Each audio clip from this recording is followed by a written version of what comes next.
Mr. Heady, in your written testimony, you note that ATSG provides more and longer flight crew rest opportunities than your passenger counterparts.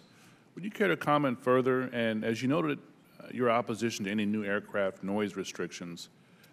As you know, noise is a very contentious issue for members of Congress. What steps would your airline subsidiaries be willing to reduce with regards to local communities' exposure to aircraft noise? Well, I think with the existing ATC system, we have to follow prescribed flight paths to begin with, so there's not much you can do in regard to controlling noise other than operate the aircraft according to the manufacturer's specifications and keep your engines as low a turn rate as possible. So we don't have a lot of flexibility in that regard today. Our concern is more as if you expand and go to a next generation system, that if it imposes more restrictions on us, since most of our flying is done in the off hours during the nighttime, since we service the express industry primarily, that we have a larger exposure, I think, in that regard to the time that people are sleeping.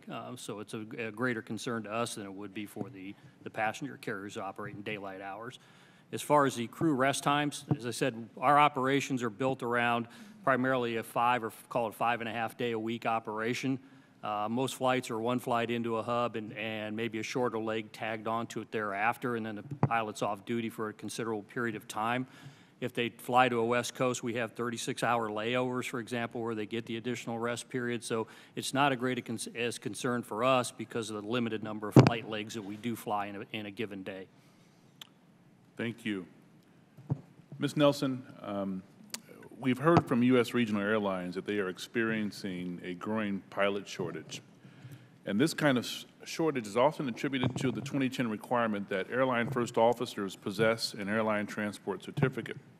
Now, as you know, this requirement raised the training prerequisite for first officers to 1,500 flight hours.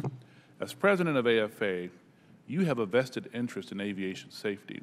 Do you take your position on this issue? Do you take a position on this issue and whether there should be any rollback on minimum flight hours for first officers? The Association of Flight Attendants supports the position of the Airline Pilots Association and the Colgan families who are here today.